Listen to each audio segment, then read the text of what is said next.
Hi friends, welcome to our channel. Allu Arjun ఇంటిపై రాళ్ళ దాడి అయితే చేశారు భయ్యా. ఇది వినగానే, ఇది అసలు చూడగానే నా దిమ్మైతే తిరిగింది భయ్యా. ఏంట్రా ఇంత పెద్ద స్టార్ యాక్టర్ ఇంటి మీద రాళ్ళ దాడి జరగడం ఏంటి? పోలీసులు ఏమయ్యారు? లా అండ్ ఆర్డర్ ఏమైంది? అని చాలామంది అయితే క్వశ్చన్ చేస్తున్నారు భయ్యా. అదే కాకుండా ఇంకో విషయం ఏంటంటే, అల్లు అర్జున్ సంధ్యా థియేటర్ వెళ్ళారు భయ్యా. అక్కడ ఇన్సిడెంట్ అయితే జరిగింది. ఆయనకు తెలిసి జరిగిందో తెలియక జరిగిందో జరిగింది కదా. అది దాని మీద అల్లు అర్జున్ 7 అవర్స్ పాటు స్టేషన్‌లో అలాగే జైల్‌లో కూడా ఉన్నారు. అలాగే అనమాట. ఇప్పుడు రేవంత్ రెడ్డి గారు అసెంబ్లీలో కూడా మాట్లాడారు ఆయన గురించి. అలాగే అల్లు అర్జున్ ఒక ప్రెస్ మీట్ పెట్టి దాని గురించి మాట్లాడుతున్నారు. అయితే వీళ్ళు లా అండ్ ఆర్డర్ దాటకుండా వీళ్ళైతే మాట్లాడుకుంటున్నారు. కానీ చాలామంది అనమాట అల్లు అర్జున్ ఇంటిపై రాళ్ళ దాడి అయితే చేశారు. అదేంటి అంటే, చాలామంది అనమాట పర్సన్ అయితే చనిపోయారు. 25 లక్షలు కూడా ఇవ్వలేదు.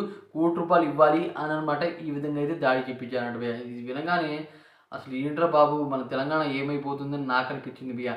అదే కాకుండా ఇప్పుడు దాకా అనమాట ఏ స్టార్ ఇంటి దగ్గర కూడా ఫ్యాన్స్ వెళ్ళడానికి భయపడతారు. కానీ అల్లు అర్జున్ ఇంటిపై ఫస్ట్ అనమాట రాళ్ళ దాడి అయితే జరిగింది. అయితే ఆ పరిస్థితిలో అనమాట ఎవరికైనా తగిలుంటే, అల్లు అర్జున్ లేకపోతే వాళ్ళ పిల్లలు ఎవరైనా ఉంటే ఆ పరిస్థితిలో ఏం జరిగేది అని నాకు భయం వేసింది భయ్యా. ఎందుకంటే అసలు పోలీసులు కూడా ఈ రకంగా అల్లు అర్జున్‌తో వ్యవహరించలేదు. కానీ ఫ్యాన్స్ అనమాట ఈ రకంగా వ్యవహరిస్తున్నారంటే నాకు చాలా బాధగా అనిపించింది భయ్యా. దీన్ని మాత్రం అసలు ఎవ్వరు ఊహించలేదు. ఇది ఒక హిస్టరీగా మిగిలిపోతుంది భయ్యా. ఏంటంటే అల్లు అర్జున్ 1500, 1600 కోట్లు కొట్టిన హీరోగా అతని పేరు వెలిసిద్ది అనుకున్నా. కానీ చాలామంది అనమాట ఈ రకంగా అల్లు అర్జున్‌ని కావాలని టార్గెట్ చేస్తున్నారా? లేకపోతే పెయిడ్‌తో అంటే డబ్బులిచ్చి ఈ రకంగా చేయమని చెప్తున్నారో నాకైతే అర్థం కావట్లేదు భయ్యా. రాళ్ళ దాడి అంటే అది మామూలు విషయం కాదు. అదే కాకుండా అల్లు అర్జున్ ఇంట్లో లేడంట. వేరే చోట ఉన్నాడంట.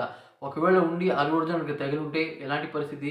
ఓరి నాయనో అని నాకనిపించింది భయ్యా. ఇది చాలా వరకు కరెక్ట్ కాదు భయ్యా. ఎందుకంటే పోలీసులున్నారు, లా ఉంది, లా అండ్ ఆర్డర్ ఉంది. కానీ వాటిని ఎవరు పట్టించుకోకుండా దీన్ని పట్టించుకుంటున్నారు. అదే కాకుండా ఒక స్టార్ యాక్టర్‌ని కొట్టాలని, రాళ్ళ దాడి అంటే కొట్టాలనే కదా బ్రదర్. అలా అనమాట అల్లు అర్జున్‌ని చేయడం కరెక్ట్ కాదని నాకనిపించింది భయ్యా. అసలు ఒక స్టార్ యాక్టర్‌ని ఈ విధంగా ట్రీట్ చేయడం అంటే అది చాలా దారుణమైన విషయం అని నాకనిపించింది. ఇది చూశాక మీకేమనిపించిందో కామెంట్ చేయండి. అలాగే వీడియో కొద్దిగా లైక్ చేయండి ఫ్రెండ్స్. Thanks for watching.